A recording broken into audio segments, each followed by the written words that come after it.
तुमच्या खिशातील 500ची नोट बनावट. बनावट नोटांचा बाजारात सुळसुळाट.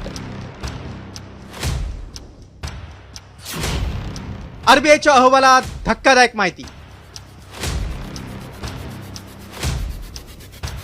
तुम्ही पै कमावण्यासाठी झगडता, काबाड कष्ट करता, मात्र काबाड कष्ट करून कमावलेली तुमच्या खिशातली 200 आणि 500ची नोट नकली तर नाही ना, हे एकदा आवर्जून चेक करा.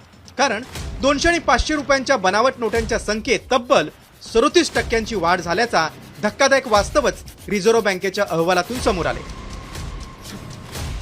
500च्या नकली नोटात कशी वाढ झाली ते आपण पाहूया. 2023-24 मध्ये 85,711 नकली नोटा पकडल्या. 2024-25 मध्ये 1,17,722 नकली नोटा पकडल्या. नकली नोटांच्या संख्येत 37.35% वाढ झाली.